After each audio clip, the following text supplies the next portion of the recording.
ओम शांति। आज जो अव्यक्त मुरली है उसका जो टॉपिक और डेट जो है वो इस प्रकार है। 4/12/2022 की अव्यक्त मुरली है और रिवाइज्ड कोर्स है 9 जनवरी 1993 और टॉपिक है अव्यक्त वर्ष मनाना अर्थात सपूत बन सबूत देना। सपूत बन सबूत देना ये टॉपिक है। तो इस मुरली में, अव्यक्त मुरली में बाबा ने हमें सपूत बच्चा होता कौन है, एक लायक बच्चा, एक योग्य बच्चा होता कौन है और उसका सबूत क्या है, उसकी योग्यताएं कौन है। एक योग्य बच्चे को हम सपूत बच्चा कहते हैं और उसमें किसके आधार पर कहते हैं, कुछ उसमें योग्यताएं होती हैं। एक वर्दी चाइल्ड जो है, पेरेंट्स का, एक मां बाप का जो वर्दी चाइल्ड होता है उसकी वर्थ क्या है। एक क्वालिफाइड जो बच्चा होता है उसकी क्वालिफिकेशंस क्या है।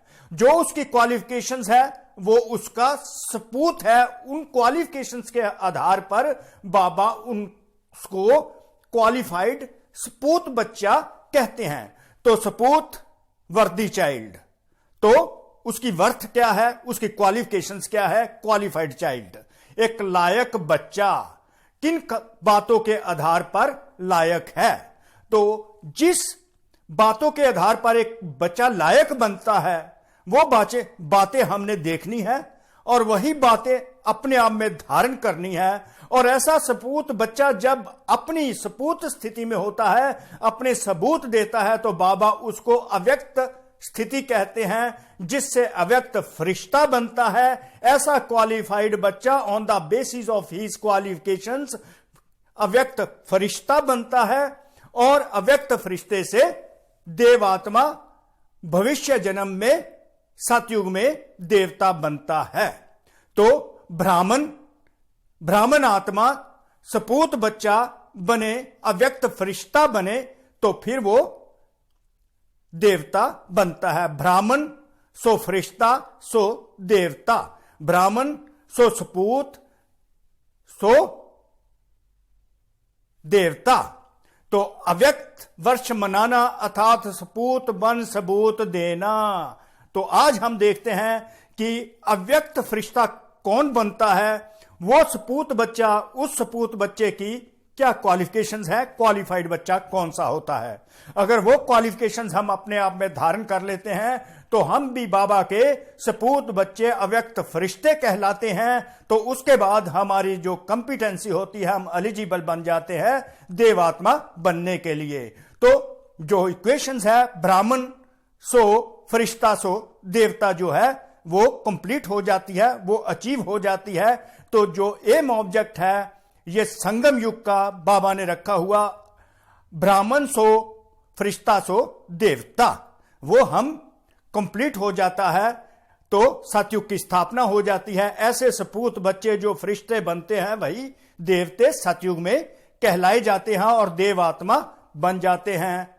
तो कैसे बाबा एक्सप्लेन करते हैं, कैसे बाबा मुरली चलाते हैं और कैसे मुरली में हमको पवित्र बना कर कैसे पवित्रता से हमें नहा देते हैं और हम एक सपूत बच्चा बन जाते हैं। उन क्वालिफिकेशंस के आधार पर एक लायक बच्चे बन जाते हैं और मंदिर लायक बन जाते हैं। तो क्या बोले बाबा, आज अव्यक्त बाप अपने अव्यक्त मूर्त बच्चों से मिलन मना रहे हैं। तो अव्यक्त बाप अर्थात परम पिता परमात्मा भगवान शिव ब्रह्मा तन में आकर भरगुटी के बीच बैठकर ये मुरली चलाते हैं तो बाप दादा का रूप धारण कर लेते हैं। तो अव्यक्त बाप जो है अब वो अव्यक्त स्थिति बाबा की बन जाती है, अव्यक्त बाप बन जाते हैं। तो अव्यक्त मूर्त बच्चों को हमको देख रहे हैं।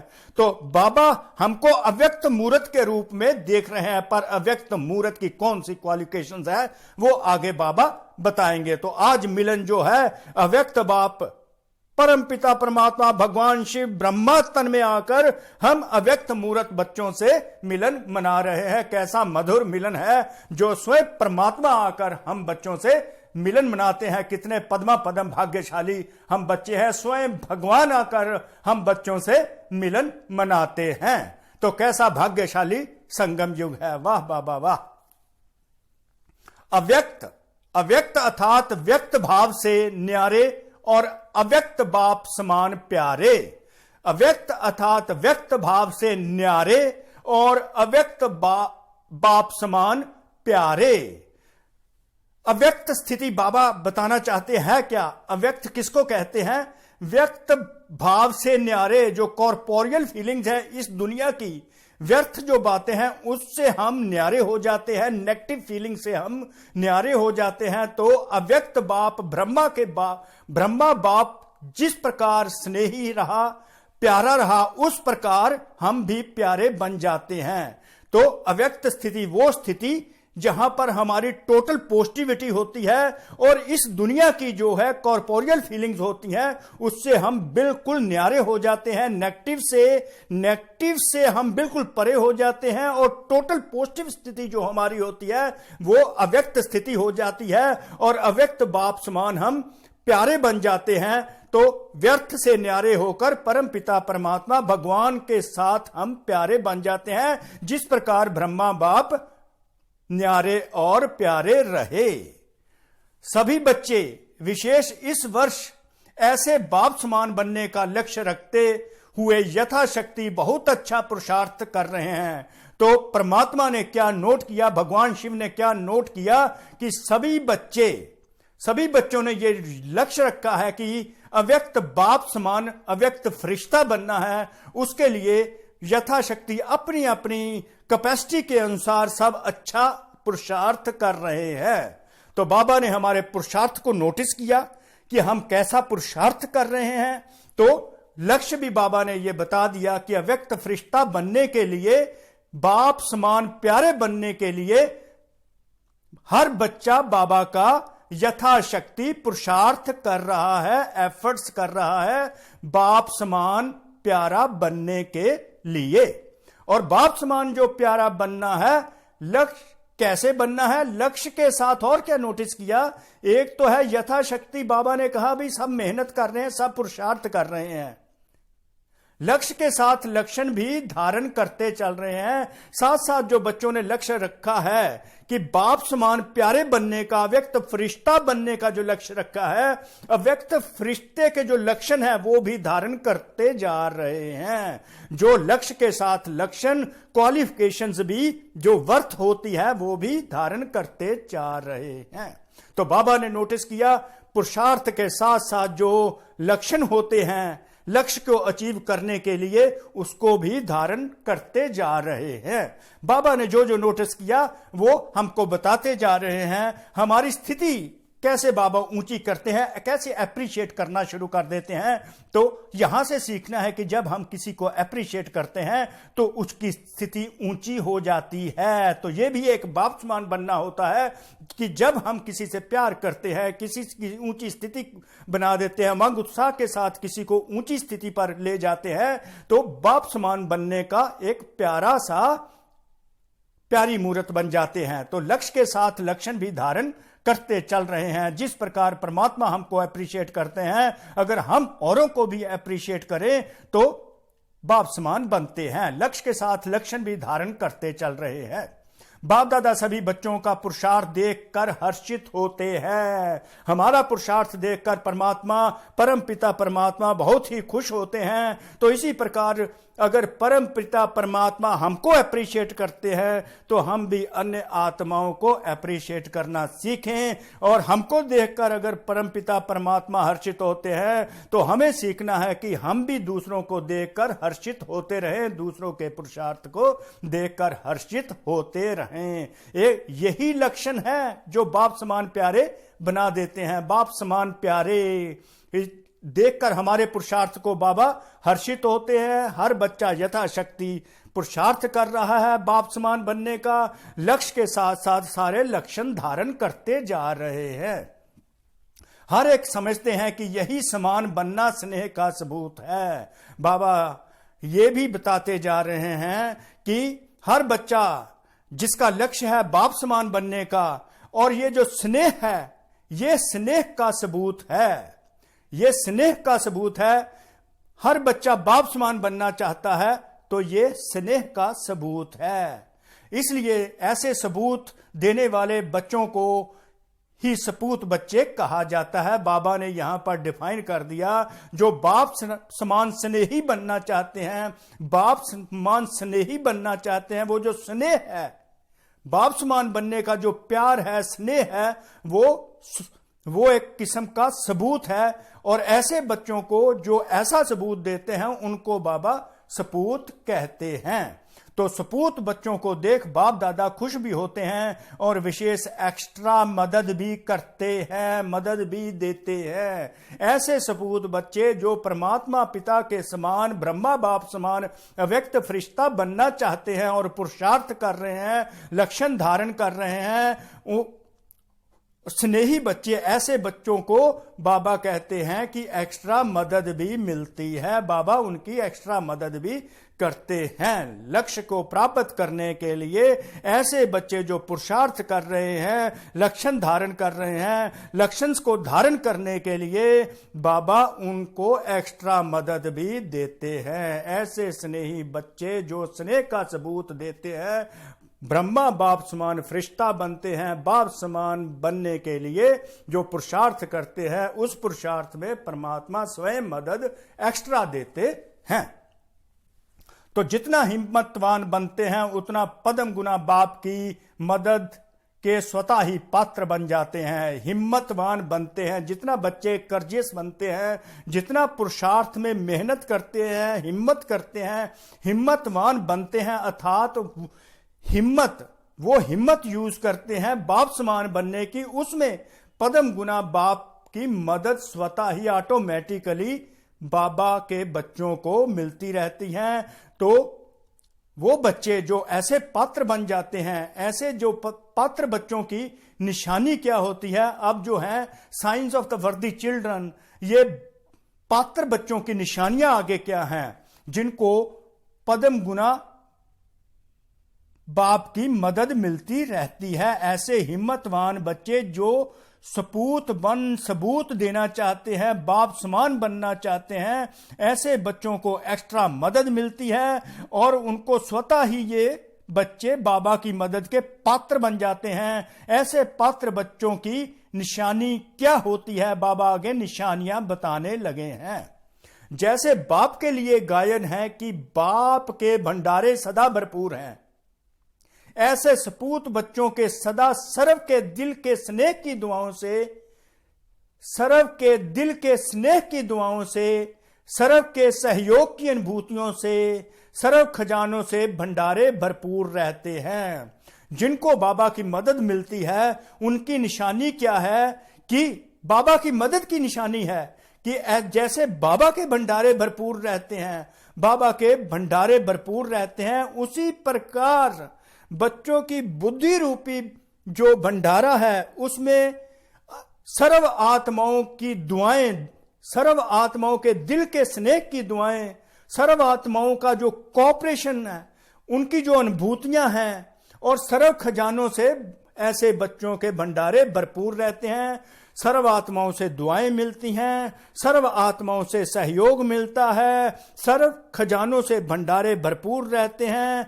दुआओं की उनको अनुभूति होती है, सहयोग की अनुभूति होती है, सर्व खजानों से उनके भंडारे भरपूर होते हैं। जिस प्रकार परमात्मा शिव के भंडारे भरपूर होते हैं, उसी प्रकार वो अपने बच्चों के भंडारे भरपूर कर देते हैं, अपनी दुआओं से भरपूर करते हैं, सर्व आत्माओं की दुआओं से भरपूर करते हैं। बाबा की मदद मिलती है, सहयोग मिलता है, उससे भरपूर कर देते हैं। सर्व खजानों से बाबा इनको भरपूर कर देते हैं। जो बच्चे सपूत होते हैं और सबूत देना जानते हैं, सबूत देने के लिए पुरुषार्थ कर रहे हैं, किसी भी खजाने से अपने को खाली अनुभव नहीं करेंगे। किसी भी प्रकार का खजाना ये नहीं कहा जा सकता उनके पास नहीं है, वो अनुभव नहीं करेंगे।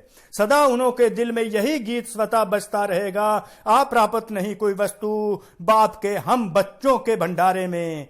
कि उनके दिल में जो ऐसे भरपूर संपन्न बच्चे बन रहे हैं उनसे यही गीत निकलता रहेगा कि आ प्राप्त नहीं कोई वस्तु बाप के हम बच्चों के भंडारे में, हम बच्चों के भंडारे में, हम सपूत बच्चों के भंडारे में आ प्राप्त नहीं कोई वस्तु, हमारे भंडारे भरपूर हैं। उनका यही गीत बजता रहेगा कि हमारे भंडारे भरपूर हैं।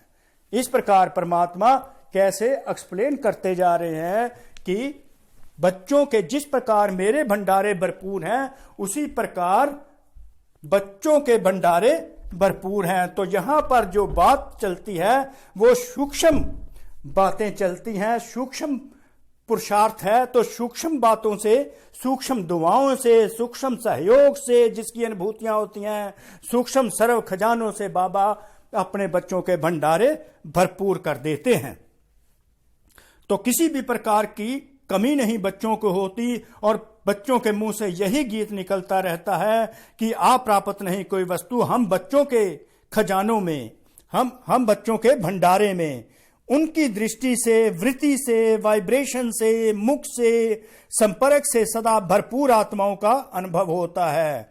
तो ऐसे जो सपूत बच्चे होते हैं उनकी दृष्टि से, उनकी वृत्ति से, एटीट्यूड से, उनके वाइब्रेशन से, उनके मुख से जब भी संपर्क में आते हैं तो भरपूर आत्माओं की अनुभूति होती है। ऐसे होता है कि ये भरपूर और संपन्न आत्माएं हैं। जब ये ऐसी आत्माएं, ऐसे सपूत बच्चे जब अन्य आत्माओं के कांटेक्ट में आते हैं तो उनको ये अनुभव होता है कि ये भरपूर आत्माएं हैं। उनकी दृष्टि से पता चलता है, जब वो बोलते हैं उनसे पता चलता है, उनके एटीट्यूड से पता चलता है, उनकी वाइब्रेशन से ऐसी बन जाती है कि भरपूर आत्माओं की जैसे होती हैं।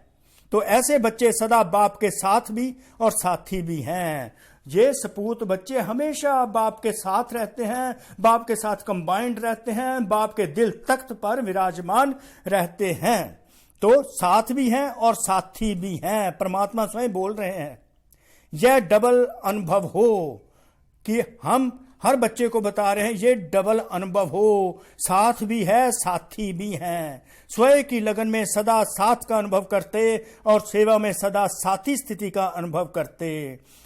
स्वयं की लगन में, बाबा के प्यार में, परमात्मा शिव के प्यार में, परमात्मा शिव के साथ का अनुभव करते हैं। और जब भी सेवा करते हैं तो परमात्मा शिव को साथी के तौर पर अनुभव करते हैं। साथ भी बाबा का, बाबा ही साथी बनता है। जब ये डबल अनुभव होता है तो हर बच्चा साक्षी स्थिति का अनुभव करने लगता है। तो इक्वेशन बन गई साथ, साथी और साक्षी।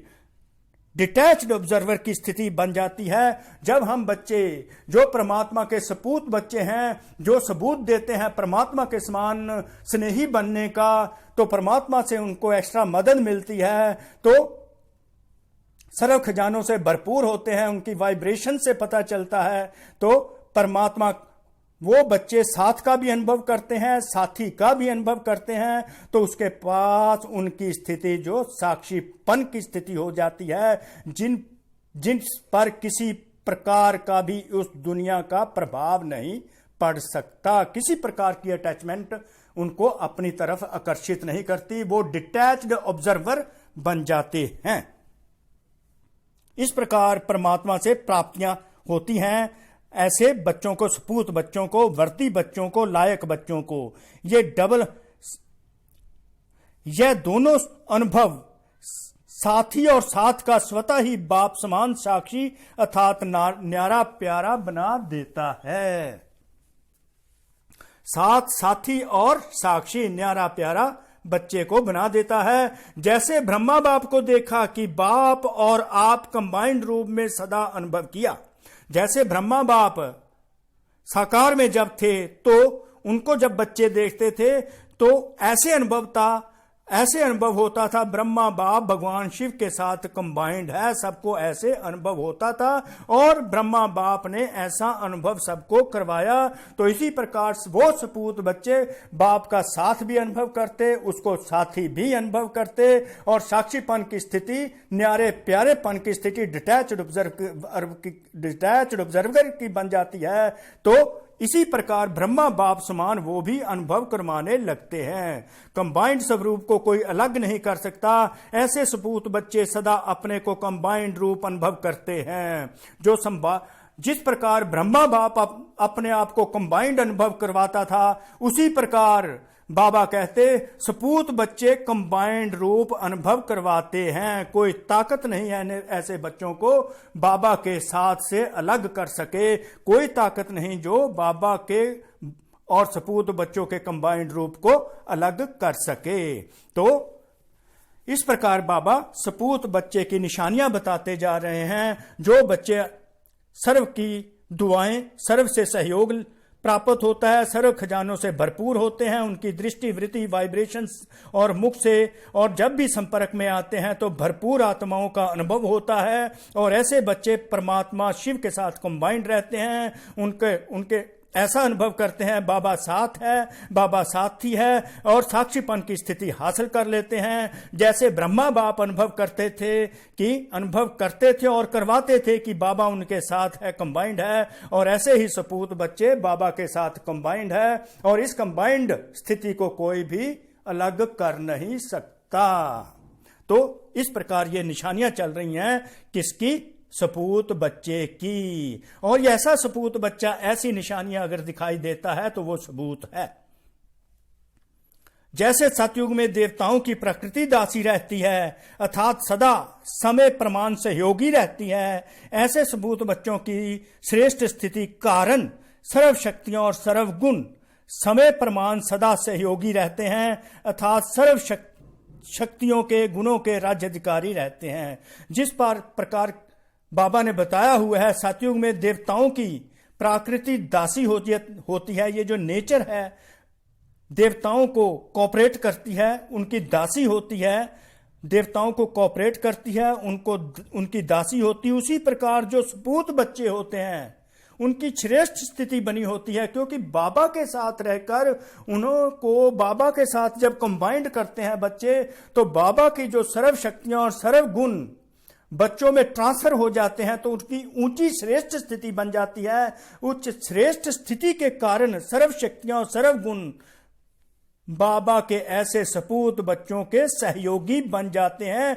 जिस प्रकार प्रकृति देवताओं की दासी सतयुग में बनती है, उसी प्रकार सपूत बच्चों की दासी कौन बन जाता है? सर्व शक्तियां और सर्व गुण सपूत बच्चों की दासी बन जाते हैं, अर्थात सहयोगी बन जाते हैं। सर्व शक्तियां उनको कंबाइंड करती हैं सपूत बच्चों को। सर्व गुण जो बाबा से ट्रांसफर हो जाते हैं, बाबा से प्राप्त होते हैं शक्तियां, और बाबा की दी हुई शक्तियां, बाबा के दी हुई सर्व गुण जो है वो ऐसे बच्चों को श्रेष्ठ स्थिति के कारण सहयोग देते हैं, अर्थात दास बन जाते हैं।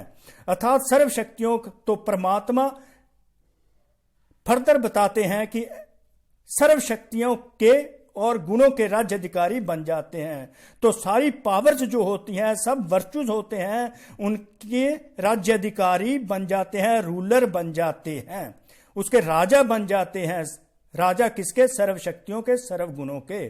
सर्व शक्तियों और सर्व गुण जो उनको सहयोग देते हैं। जिस प्रकार प्रकृति दासी बनकर देवताओं को सहयोग देती है, उसी प्रकार सर्व गुण और सर्व शक्तियां सपूत बच्चों को इस समय भी सहयोग देती हैं। साथ साथ ऐसे सपूत बच्चों का सेवा का विशेष स्वरूप क्या रहता है, और जो सपूत बच्चे जो होते हैं उनका सेवा का स्वरूप अब बाबा बताने लगे हैं, वो क्या रहता है। जैसे सभी वाणी द्वारा व मनसा द्वारा सेवा करते रहते हैं, ऐसे सेवा वह भी करते हैं जो सपूत बच्चे मनसा द्वारा भी सेवा करते हैं, वाणी द्वारा भी सेवा करते हैं, लेकिन उन्हों की एक विशेष सेवा, एक एडिशनल सेवा होती है। एडिशनल सेवा जो होती है सपूत बच्चों की, वो हम देखते हैं कि वाणी द्वारा, सेवा द्वारा तो सभी करते हैं, वो भी करते हैं, सपूत बच्चे भी करते हैं, वाणी द्वारा भी करते हैं, सेवा द्वारा भी करते हैं, पर एक और विशेष सेवा हो वो एडिशनल है, जो नोट करने वाली है। सदा अन्य आत्माओं को प्राप्त हुए बाप के गुणों और शक्तियों का दान नहीं, लेकिन सहयोग व प्राप्ति का अनुभव कराना। तो सेवा का स्वरूप ये हो गया कि अन्य आत्माओं को प्राप्त हुए बाप के शक्तियों का दान ही नहीं, गुणों का दान ही नहीं, बल्कि सहयोग व प्राप्ति का अनुभव कराना। जो प्राप्तियां हुई हैं उनका अनुभव भी वो करवाते हैं। जो सपूत बच्चे होते हैं उमंग उत्साह में दूसरों बच्चों को, जिनको प्राप्तियां होती हैं, गुणों की प्राप्तियां होती हैं, परमात्मा की शक्तियों की प्राप्तियां होती हैं, उनको ये अनुभव कराते हैं कि तुम में ये गुण और शक्तियां हैं, अर्थात उनको उमंग उत्साह में लाकर उनको ये प्राप्तियों का अनुभव कराते हैं। ये एक एडिशनल सेवा करते हैं। ज्ञान दान और गुण दान के अलावा उनको ये अनुभव करवाते हैं कि परमात्मा की ये शक्तियां आपको प्राप्त हैं, यह सहयोग परमात्मा का प्राप्त है। उनमें हिम्मत, उत्साह, उमंग भरते हैं। अज्ञानियों को दान देंगे और ब्राह्मण आत्माओं को सहयोग व प्राप्ति कराएंगे। जो अज्ञानी हैं उनको गुण और शक्तियों का दान देंगे, पर ब्राह्मण आत्माओं को कोऑपरेट करेंगे और प्राप्तियों का अनुभव करवाएंगे। प्राप्तियों, उनका उमंग उत्साह बढ़ाकर उनको प्राप्तियों का, सर्व शक्तियों का अनुभव करवाएंगे। उनको जानकारी देंगे कि ये तुम में ये गुण और ये शक्तियां हैं, इन गुण और शक्तियों को तुम प्रैक्टिकल में, कार्य में लगाओ। क्योंकि सबसे बड़े से बड़ा गुण दान व शक्तियों का दान है। अंडरलाइन, डबल अंडरलाइन, क्योंकि सबसे बड़े से बड़ा दान गुण दान व शक्तियों का दान है। सबसे बड़ा दान जो है, ग्रेटेस्ट डोनेशन जो है, वो है वर्चूज एंड पावर्स की। वर्चूज एंड पावर की, गुणों का दान और शक्तियों का दान सबसे बड़ा दान है। निर्बल को शक्तिशाली बनाना यही श्रेष्ठ दान है। कोई कमजोर आत्मा है, आत्मा खाली हुई पड़ी है, उस आत्मा को शक्तिशाली बनाना ये सबसे बड़ा श्रेष्ठ दान है। ये बहुत बड़ा सहयोग है, कोऑपरेशन है। तो ऐसा सहयोग देना आता है कि कोई निर्बल आत्मा है, उसको शक्तिशाली बनाना, ऐसा उसको सहयोग देना, ये देना आता है, ऐसा सहयोग देना आता है। एक वीक आत्मा को स्ट्रांग बनाना आता है कि अभी लेने के लिए सोचते हो, अभी तक लेने वाले हो या दाता के बच्चे देने वाले हो, वह कभी लेते हो कभी देते हो। ऐसे है क्या? देने लग जाओ तो लेना स्वतः ही संपन्न हो जाएगा। तो बाबा ये कहते हैं, अगर बाबा के द्वारा प्राप्त ज्ञान, गुण और शक्तियां जो मिली हैं, अगर अन्य आत्माओं को देकर उनको शक्तिशाली बनाते हो तो तुम स्वतः ही ऑटोमेटिकली संपन्न बन जाएंगे। इस देने में ही लेना समाया हुआ है। जितना जितना ज्ञान, गुण, शक्तियां जो मेरे से मिली हैं उनको तुम देते जाओगे, कमजोर आत्माओं को शक्तिशाली बनाते जाओगे, उतना ही तुम संपन्न भरपूर होते जाओगे। क्योंकि बाप ने सभी को सब कुछ दे दिया है, कुछ अपने पास रखा नहीं, सब दे दिया। सिर्फ लेने वालों को संभालना और कार्य में नहीं लगाना आता। तो जितना देते जाएंगे उतना ही संपन्नता का अनुभव करते जाएंगे। जितना ज्ञान, गुण और शक्तियां और कमजोर आत्माओं को शक्तिशाली बनाते जाएंगे, उनका दान करते जाएंगे, ज्ञान, गुण और शक्तियों का दान करते जाएंगे, कमजोर आत्माओं को, निर्बल आत्माओं को शक्तिशाली बनाते जाएंगे, उतना ही भरपूरता का अनुभव होता जाएगा। संपन्न आत्माएं बनते जाएंगे। ऐसे सपूत हो ना, सपूत की लाइन में हो कि सपूत बनने की लाइन में हो। जैसे लौकिक में भी माँ बाप बच्चों को अपने हाथों पर नचाते रहते हैं, अर्थात सदा खुश रखते, उमंग उत्साह में रखते, ऐसे सपूत बच्चे सदा सर्व को उमंग उत्साह में नचाते रहेंगे, उड़ती कला में उड़ाते रहेंगे।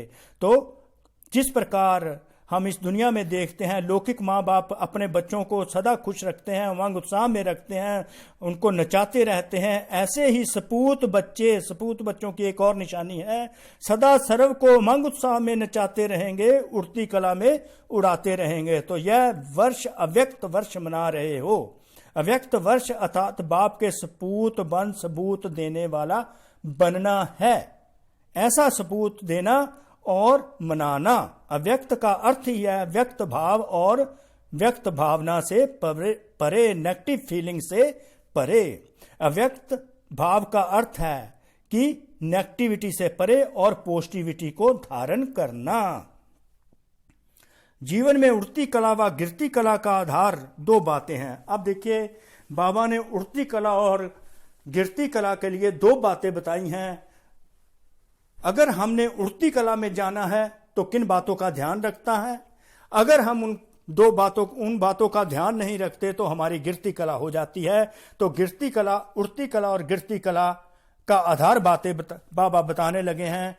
तो दो बातें हैं जिसके आधार पर हम उड़ती कला में होते हैं, और उन बातों को हम फॉलो नहीं करते, उन बातों पर हम बाबा की श्रीमत पर नहीं चलते, तो वो हम गिरती कला में चले जाते हैं। और वो दो बातें कौन सी हैं? भावना और भाव। भावना, लविंग फीलिंग्स, स्नेह की भावना जो होती है, हर आत्मा के प्रति स्नेह की फीलिंग जो हमारी होती है, और अंदर जो विचार हमारा बन जाता है वो होता है भाव। भावना होती है लविंग फीलिंग, स्नेह की भावना, स्नेह की जो फीलिंग होती है दूसरों के प्रति। भाव होता है इंटेंशंस मेरी क्या है। तो अगर मैं अपनी भावना का ध्यान अपनी भावना का ध्यान रखती हूँ, भावना अच्छी है, लविंग फीलिंग है, तो उसका रिजल्ट भी श्रेष्ठ होगा। अगर भावना अच्छी नहीं है तो भाव जो मेरा बनेगा, जो मेरा विचार उस आत्मा के लिए बनेगा, वो भी श्रेष्ठ नहीं होगा, वो भी उल्ट ही होगा, नेगेटिव होगा। तो उड़ती कला में रहना है, भावना लविंग फीलिंग होनी चाहिए, और भाव भी जो होगा वो भी, रिजल्ट जो होगा वो भी लविंग ही होगा। श्रेष्ठ भावना, तो भाव क्या होगा? श्रेष्ठ होगा। अगर भावना श्रेष्ठ नहीं है तो भाव भी श्रेष्ठ नहीं होगा। तो दो बातों का स्पेशल ध्यान रखना है, भावना और भाव। अगर किसी भी कार्य में, कार्य प्रति या कार्य करने वाले व्यक्ति के प्रति भावना श्रेष्ठ है तो भावना का फल भी श्रेष्ठ स्वतः ही प्राप्त होता है। अगर कोई भी व्यक्ति है, वो काम कर रहा है, कोई भी काम हो रहा है, अगर उस काम के प्रति, उस व्यक्ति के प्रति हमारी श्रेष्ठ भावना है, हमारी फीलिंग्स प्यार की है, उस आदमी श्रेष्ठ हमारी फीलिंग है कि ये सक्सेसफुल हो जाए कार्य, ये व्यक्ति सक्सेसफुल रहे, सफल रहे, विजयी रहे, तो भाव हमारा जो होगा वो भी सक्सेसफुल होने का ही होगा, उसकी सफलता की हम कामना करेंगे। तो अगर किसी भी कार्य में, कार्य प्रति या कार्य करने वाले व्यक्ति के प्रति भावना श्रेष्ठ है तो भावना का फल भी श्रेष्ठ ही प्राप्त होता है। पॉजिटिव फीलिंग्स है तो रिजल्ट भी पॉजिटिव ही होगा। एक है सर्व प्रति कल्याण की भावना। अब देखिए, भावनाएं बाबा बताने लगे, क्योंकि हमारी उड़ती कला और गिरती कला का आधार भावना है, भाव है।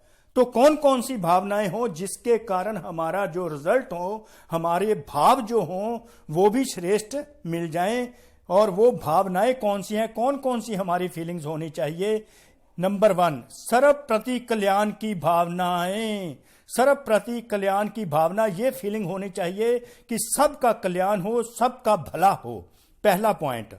और दूसरा, कोई कैसी भी आत्मा हो, कोई कैसा भी हो, लेकिन सदा स्नेह और सहयोग देने की भावना, सदा प्यार और कोऑपरेट करने की भावना हो, भले की भावना हो, स्नेह प्यार देने की भावना हो, सहयोग देने की भावना हो, कोऑपरेट, लव एंड कोऑपरेशन की भावना हो। तीसरा, सदा हिम्मत उल्लास बढ़ाने की भावना हो। हमेशा ये भावना रहे कि इस आत्मा का मैंने हिम्मत बढ़ानी है, इस आत्मा का उल्लास बढ़ाना है। I am to empower him with the zeal and enthusiasm, so that वो आत्मा अपने आप को इंथुजियास्टिकली फील करे और जो रिजल्ट उसका हो वो भी श्रेष्ठ हो। चौथी, कोई कैसा भी हो लेकिन सदा अपनेपन की भावना हो, अपनेपन की भावना हो कि ये व्यक्ति मेरा ही है, मेरे घर का ही है, मेरे परिवार का ही है, क्योंकि हम विश्व परिवर्तक आत्माएं हैं, अर्थात पूर्वज आत्माएं हैं। पूर्वज आत्माएं हैं तो ये हमारी ही परिवार के हैं, तो ये अपनेपन की भावना हो। पांचवा, इन सब का फाउंडेशन आत्मिक स्वरूप की भावना। तो 5 प्रकार की ये सद्भावनाएं हैं।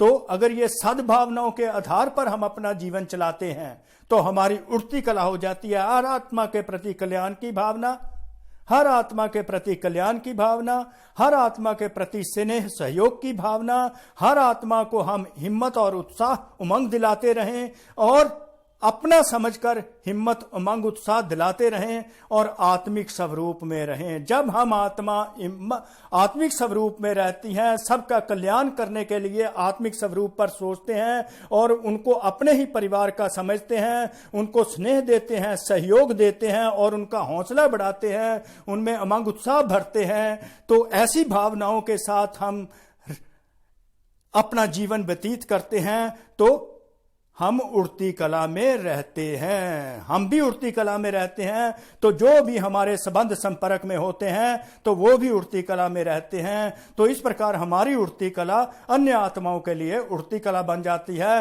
तो हमारा जो ये ऐसी भावनाएं, ऐसे संस्कार हमारे उड़ती कला का संसार बना देते हैं। तो ये अव्यक्त भाव की सद्भावनाएं हैं। इनको कहा जाता है सद्भावनाएं व पॉजिटिव भावनाएं। ये पॉजिटिव फीलिंग्स हैं और ये जो पॉजिटिव फीलिंग्स हैं यही अव्यक्त स्थिति है।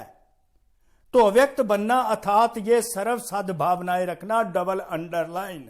तो बाबा ने आज अव्यक्त बनने के लिए जो 5 बातें बता दी, 5 प्रकार की फीलिंग्स बताई, 5 सद्भावनाएं बताई, 5 पॉजिटिव फीलिंग्स बताई। अगर वो पॉजिटिव फीलिंग्स के अनुसार हम अपना जीवन बताते हैं, वो पॉजिटिव फीलिंग्स का हम स्वरूप बन जाते हैं तो हम अव्यक्त फरिश्ता बन जाते हैं। तो इस प्रकार अव्यक्त फरिश्ता बनने के लिए इन 5 बातों को डबल अंडरलाइन सेपरेट नोट कर लीजिए। तो अव्यक्त बनना अर्थात ये सर्व सद्भावनाएं रखना। ये 5 बातें आधार है उड़ती कला का, अव्यक्त फरिश्ता स्थिति बनाने का और अव्यक्त वर्ष बनाने का। अगर इन सद्भावनाओं के उल्ट अगर हम चलते हैं, विपरीत चलते हैं, तभी व्यक्त भाव अपनी तरफ आकर्षित करता है, फिर हम नेगेटिविटी की तरफ आ जाते हैं। व्यक्त भाव का अर्थ ही है इन 5 बातों के नेगेटिव अर्थात विपरीत स्थिति में रहना। इसके विपरीत को तो स्वयं ही जानते हो, वर्णन करने की आवश्यकता नहीं। जब भावना विपरीत होती तो अव्यक्त स्थिति में स्थित नहीं हो सकते। स्टेबिलिटी हमारी क्या, हम डिस्टर्ब्ड हो जाते हैं। व्यक्त स्थिति डिस्टर्ब्ड स्थिति है और अव्यक्त स्थिति जो है वो स्टेबल स्थिति है। अगर हम इसके अनुसार चलते हैं तो हम स्टेबल रहते हैं, हम खुश रहते हैं, हम उड़ती कला में रहते हैं। अगर इसके उल्ट जाते हैं, व्यक्त भाव में आ जाते हैं, व्यर्थ में आ जाते हैं, तो हमें पेन्स एंड अफ्लिक्शंस आने लगती हैं, पीड़ा और दुख आने शुरू हो जाते हैं, हम अनस्टेबल हो जाते हैं। तो अव्यक्त स्थिति एक स्टेबल स्थिति होती है। तो व्यक्त में आकर हम अव्यक्त नहीं रह सकते, स्टेबल नहीं रह सकते। तो ये जो 5 दरवाजे हैं, ये जो 5 बातें हैं, अगर इनके हम एंटी चलते हैं तो माया भागी आती है। माया को ये 5 दरवाजे मिल जाते हैं। माया के आने के विशेष यही दरवाजे हैं।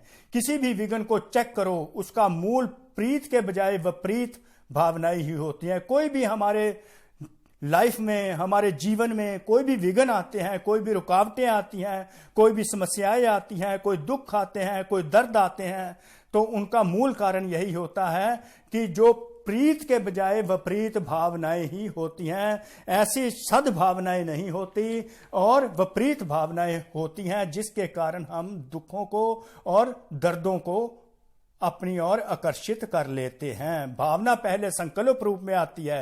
ये फीलिंग से हमारे संकल्प बनते हैं, संकल्प से हमारे बोल बनते हैं, उसके बाद फिर कर्म आते हैं। अगर हमारी सद्भावनाएं होंगी तो हमारे कर्म भी श्रेष्ठ होंगे अगर हमारी भावनाएं इन 5 बातों से, 5 सद्भावनाओं से विपरीत होंगी, तो हम श्रेष्ठ कर्म नहीं करेंगे, हमसे विकर्म होने लगेंगे, जिसके कारण हम दुख दर्दों को अपनी तरफ आकर्षित करेंगे। तो जैसे भावना होगी वैसे व्यक्तियों के भावना जो होती है वो ही कर्म का रूप लेती है। पहले भावना, फीलिंग से संकल्प, फीलिंग से थॉट बनता है, थॉट से वर्ड्स बनते हैं, वर्ड से हम एक्शंस में आते हैं। तो इस प्रकार एक्शंस में आते हैं, तो जिस प्रकार की हम फीलिंग रखते हैं उसी प्रकार से उन फीलिंग के आधार पर हम दूसरे आदमियों के, दूसरे व्यक्तियों के जो बोल होते हैं, जो वो कार्य करते हैं, उनके आधार पर अपना विचार बना लेते हैं। जैसी भावना होगी वैसे व्यक्तियों के हर चलन व बोल को उसी भाव से देखेंगे, सुनेंगे व संबंध में आएंगे। भावना से भाव भी बदल जाता है। अगर भावना श्रेष्ठ है तो उसका रिजल्ट भी श्रेष्ठ है, भाव भी श्रेष्ठ होगा। अगर भावना श्रेष्ठ नहीं है तो उसका भाव भी श्रेष्ठ नहीं होगा। अगर किसी आत्मा के प्रति किसी भी समय प्यार की भावना के बजाय, अपनेपन की भावना के बजाय ईर्ष्या की भावना होती है, तो वो चाहे कितना भी अच्छा कोई काम करे, वो आत्मा जिससे हम ईर्ष्या कर रहे हैं, तो हमें वहां पर उनके साथ गलतफहमी का ही, मिसअंडरस्टैंडिंग का ही भाव अनुभव होगा। अगर किसी भी आत्मा के प्रति किसी भी समय ईर्ष्या की भावना है, अर्थात अपनेपन की भावना नहीं है, तो उस व्यक्ति के प्रीत भावना नहीं है, तो उस व्यक्ति के हर चलन, हर बोल में मिसअंडरस्टैंडिंग का भाव अनुभव होगा। वह अच्छा भी करेगा, लेकिन आपकी भावना अच्छी ना होने के कारण वह आदमी कितना भी अच्छा करे, क्योंकि आपकी भावना अच्छी नहीं है, आपकी फीलिंग्स उसके बारे में प्यार की नहीं है, स्नेह की नहीं होने के कारण उसका हर बोल, उसका बिहेवियर जो आपको, उसका अच्छा काम भी बुरा ही दिखाई देगा, अर्थात अनुभव होगा। तो भावना जो है वो भाव को बदलने वाली है। तो फीलिंग जो है वो इंटेंशंस को बदल देती है, आपके माइंडसेट को बदल देती है। जो फीलिंग है आपके माइंडसेट को बदल देती है, तो फीलिंग से ही जो रिजल्ट मिलता है। अगर फीलिंग अच्छी है तो रिजल्ट भी अच्छा है, अगर फीलिंग अच्छी नहीं है तो रिजल्ट भी अच्छा नहीं है। तो हमें ध्यान रखना अपनी फीलिंग्स का।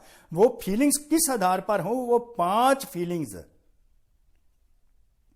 उसके आधार पर हमें अपना वो 5 प्रकार की फीलिंग्स रखेंगे तो हमारे भाव भी उसके अनुसार ही श्रेष्ठ होंगे। तो चेक करो कि हर आत्मा के प्रति शुभ भावना, शुभ भाव रहता है। तो चेकिंग ये रखनी है कि हमारे में हर आत्मा के प्रति, हर एक आत्मा के प्रति शुभ भावना, प्योर फीलिंग्स और प्योर विशेस रहती हैं। शुभ भाव रहता है। भाव को समझने में अंतर पड़ने से मिसअंडरस्टैंडिंग माया का दरवाजा बन जाता है।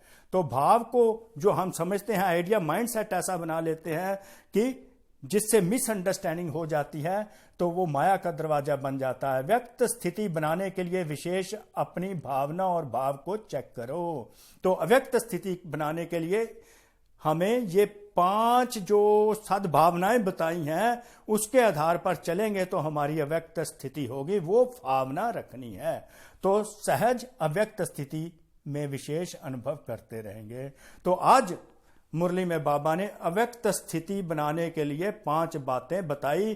तो उन भावनाओं को हम रखेंगे तो हमारी श्रेष्ठ उठती कला में हम रहेंगे। अगर हम उनके विपरीत जाएंगे तो हम गिरती कला में आ जाएंगे।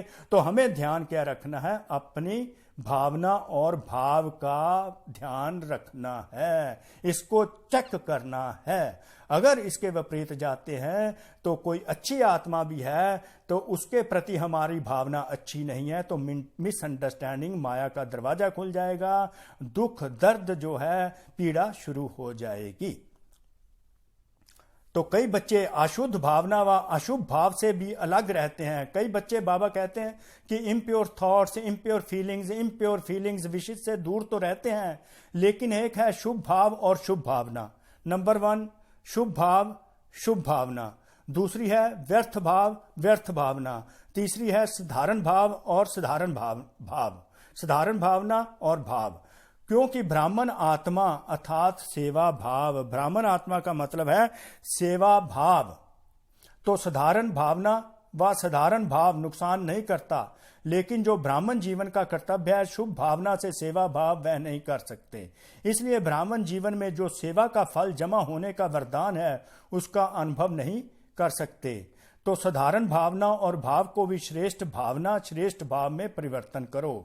तो श्रेष्ठ भाव में साधारण भावना को श्रेष्ठ भाव में कन्वर्ट कर दो, श्रेष्ठ भावना में कन्वर्ट करो, तो ही ब्राह्मण जीवन का जो कर्तव्य है, जो वरदान मिला है कि सेवा भाव में जो सेवा का फल है मेवा, तभी अनुभव कर सकेंगे। अदरवाइज सेवा में मेवा हम अनुभव नहीं कर सकेंगे।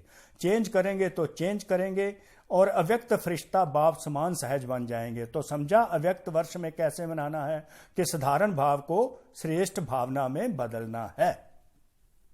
शुभ भावना मनसा सेवा का बहुत श्रेष्ठ साधन है। प्योर फीलिंग से हम मनसा सेवा कर सकते हैं, वो बहुत ही श्रेष्ठ साधन है। और श्रेष्ठ भाव एलिवेटेड विशेष जो हैं संबंध संपर्क में सर्व के प्यारे बनने का सहज साधन है।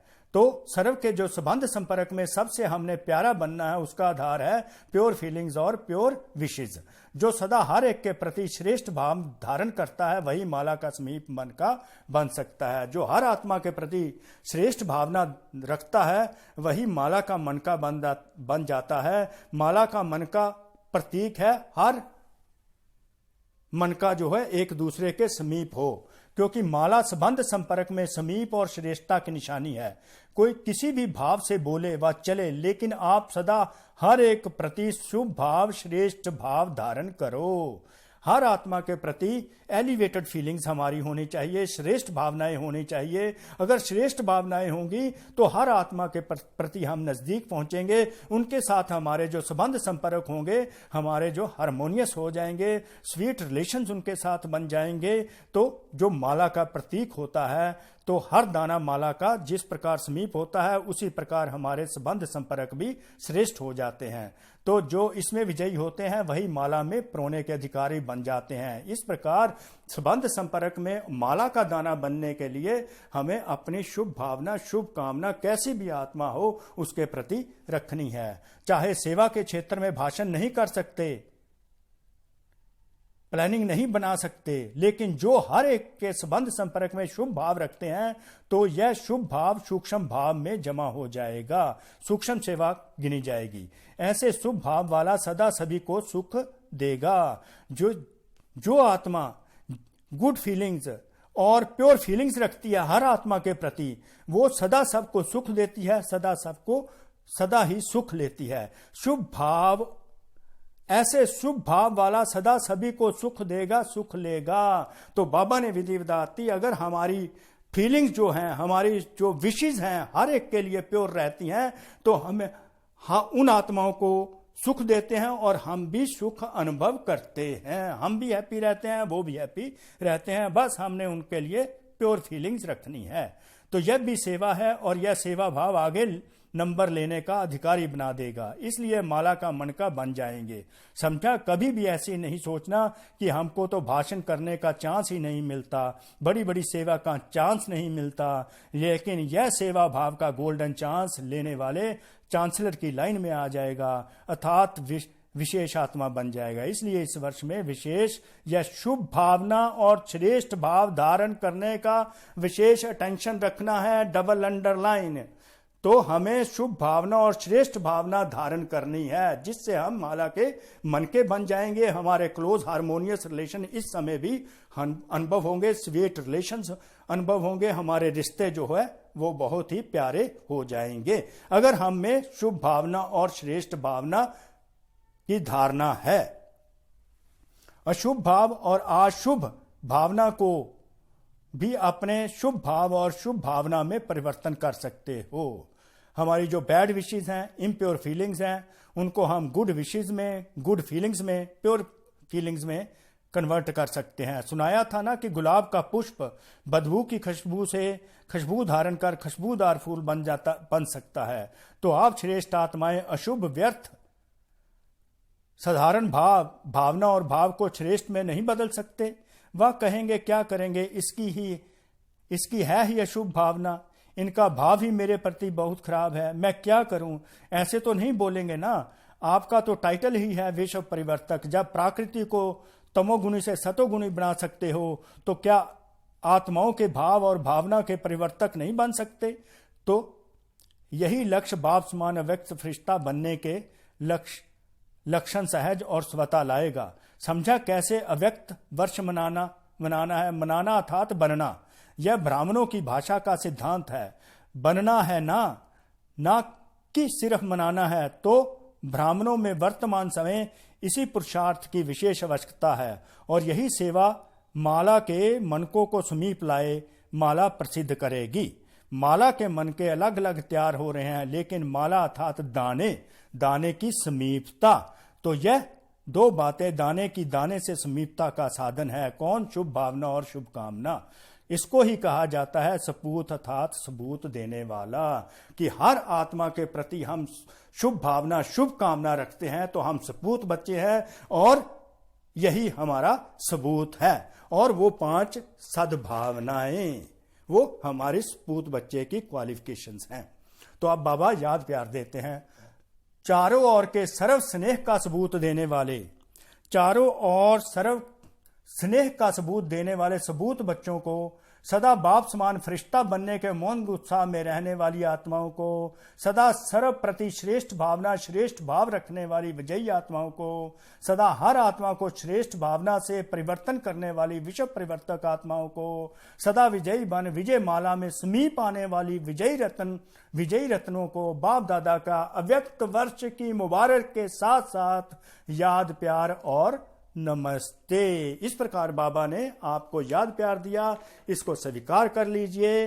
तो ये आपकी मेन मुरली है। आगे कुछ दादियों से मुलाकात है, तो हम आते हैं अब अपने वरदान पर। जो बाबा ने हम बच्चों को वरदान दिया, ये मेन पार्ट था मुरली का, जो मेन पार्ट मुरली का। अब वरदान है, इसको एक्नॉलेज कर लीजिए। ज्ञान को लाइट और माइट के रूप से समय पर कार्य में लगाने वाले ज्ञानी तू आत्मा भाव। ज्ञानी तू, जो बाबा ने हमको ज्ञान दिया है, लाइट दी है और शक्ति दी है, इसको हमने समय पर जब भी जरूरत पड़े तो कार्य में लगाना है। अगर कार्य में प्रैक्टिकल में लगाते हैं तब हम ज्ञानी आत्मा और योगी आत्मा कहलाते हैं।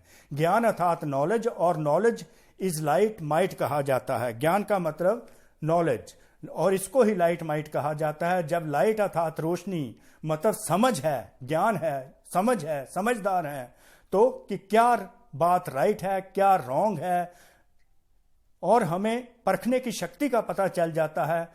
तो हमें पता चल जाता है ये व्यर्थ बात है, ये समर्थ बात है। तो इस प्रकार की रोशनी हमें पता मिल जाती है, अर्थात हमें ज्ञान का पता चल जाता है। उस ज्ञान के आधार पर हम डिफरेंशिएट कर सकते हैं कि राइट क्या है, रॉन्ग क्या है, और डिसीजन लेकर हम राइट यथार्थ निर्णय कर सकते हैं। अगर तो उसे ज्ञानी व समझदार, जो अंधकार ज्ञानी होते हुए भी अज्ञान बेसमझी की जो बात करता है, उसको बाबा कहते समझदार नहीं कहेंगे। ज्ञानी तो आत्मा कभी भी रॉन्ग कर्मों के, संकल्पों के व स्वभाव संस्कार के वशीभूत नहीं हो सकती। ज्ञानी तो आत्मा कभी रॉन्ग कर्म नहीं करेगी, कभी गलत स्वभाव संस्कार के वश नहीं हो जाएगी, कोई ऐसे रॉन्ग संकल्पों के वश भी नहीं हो सकती, क्योंकि वो समझदार आत्मा है। समझदार आत्मा लाइट माइट होने के कारण, ज्ञानी होने के कारण हर कर्म जो है परख करके यथार्थ निर्णय करके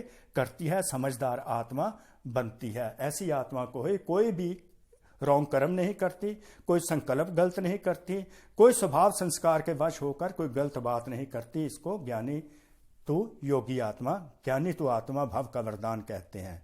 तो ही स्लोगन है, हीरो पार्ट बजाने के लिए जीरो बाप के साथ कंबाइंड होकर रहो। बाप को ही साथ बना, बाप का ही साथ का अनुभव करो। आत्मा परमात्मा आत्मिक स्वरूप में, परमात्मा स्वरूप में मर्ज हो जाओ, उसका साथ हो, उसका ही साथी हो और डिटैच्ड ऑब्जर्वर बनकर रहें, तो हीरो पार्ट हम बजा सकेंगे।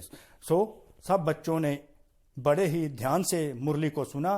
कोटि कोटि शुक्रिया उस परम पिता परमात्मा भगवान शिव का, ब्रह्मा बाबा बाप दादा का, जिन्होंने हम आत्माओं को निमित्त करके हम सब ने मुरली सुनी। और सब बच्चे इस मुरली को सुनकर बाबा के साथ साथी और डिटैच्ड ऑब्जर्वर बनकर बाबा के सपूत बच्चे बन, वर्दी चाइल्ड बन, सारी वर्थ का सबूत दे, क्वालिफाइड बच्चे बने और क्वालिफाइड बच्चे क्वालिफिकेशंस के आधार पर 5 सद्भावनाओं के आधार पर हम आगे बढ़ते चलें और अव्यक्त फरिश्ता बन देवता का जो लक्ष्य है हम उसको प्राप्त करें। शुक्रिया, शुक्रिया बाबा, कोटि कोटि शुक्रिया। आप सबका भी शुक्रिया। ओम शांति, ओम शांति, ओम।